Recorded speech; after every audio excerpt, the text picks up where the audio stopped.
Olá, este material faz parte de um projeto da TSA Materiais e Metalurgia, com roteirização e edição do Lucas Carafini.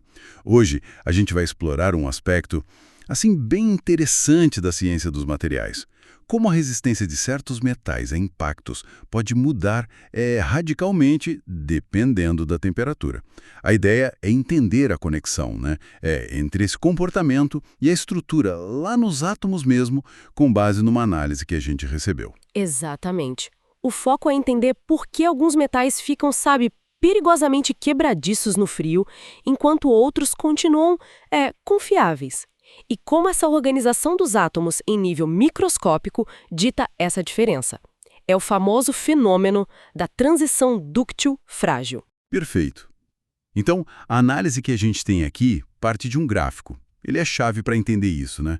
Mostra curvas de como a energia que o metal absorve num teste de impacto que mede o quão duro na queda ele é, a tenacidade, varia com a temperatura. E tem duas curvas que chamam a atenção. Uhum. A primeira curva representa metais que, absorvem bastante energia, mostram alta tenacidade. E o interessante é que essa capacidade quase não muda mesmo com a temperatura lá embaixo.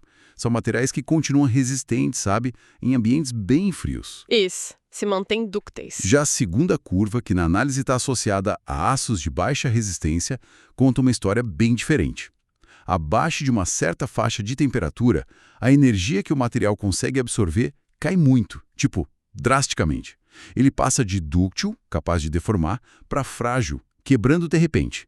Essa é a tal transição dúctil-frágil. É uma mudança bem abrupta, né? Sim, é uma mudança muito significativa, muito clara. E a explicação para essa diferença toda de comportamento está na estrutura cristalina, na forma como os átomos se arranjam mesmo. A ductilidade, que é essa capacidade do metal de se deformar plasticamente antes de quebrar, depende fundamentalmente do movimento de uns defeitos na estrutura que a gente chama de discordâncias. Discordâncias. Ok. Isso. E aí entra a estrutura. Metais como alumínio, cobre, níquel, eles têm a estrutura cúbica de face centrada, a CFC. O fascinante aqui é que essa estrutura é como se fosse, uma rede de estradas muito bem conectada. Ela oferece muitos caminhos fáceis, os planos de escorregamento para as discordâncias se moverem, mesmo com pouca energia térmica, ou seja, no frio. Por isso, eles geralmente não mostram essa transição brusca, sabe? Mantém a tenacidade.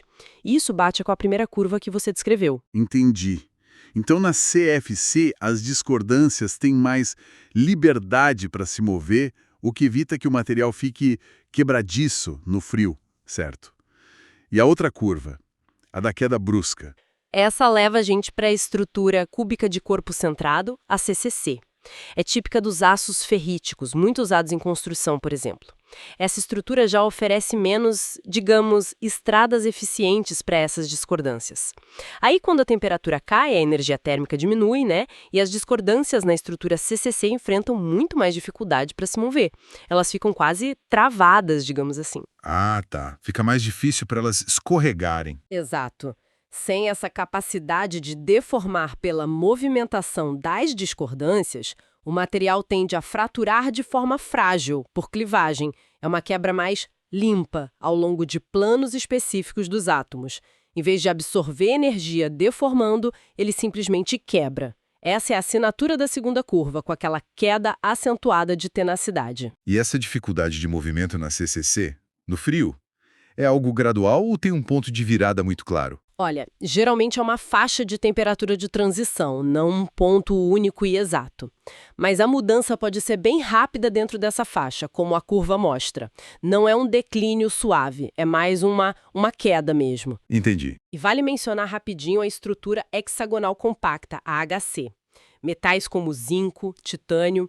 Aqui o comportamento é um pouco mais variado. Alguns, tipo zinco, podem ser mais frágeis e ter transição. Outros, como certas ligas de titânio, podem ser bem tenazes a frio.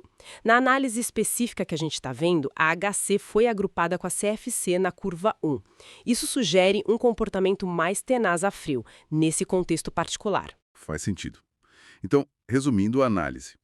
A curva 1, sem transição nítida, representa melhor os metais CFC e alguns HC. E a curva 2, com a queda brusca, é característica da CCC.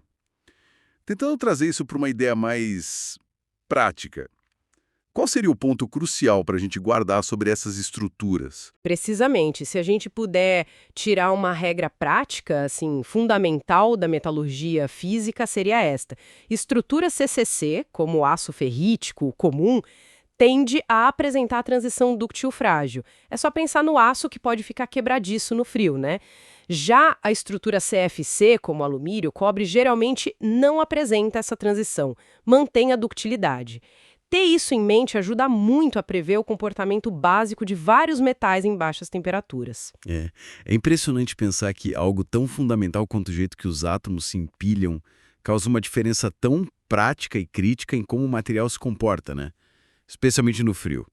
A distinção entre CCC e CFC nesse ponto é realmente marcante. E tem implicações enormes na engenharia, imagina. Com certeza. E isso deixa a gente com uma reflexão importante, né? Considerando essa dependência forte da temperatura e da estrutura atômica, como será que projetistas e engenheiros equilibram a escolha dos materiais? Principalmente quando a segurança e o desempenho precisam ser garantidos tanto no frio extremo de algumas aplicações, quanto em temperaturas normais ou até elevadas. Que outros fatores, além da estrutura cristalina base, entram nessa equação complexa para tomar a decisão certa?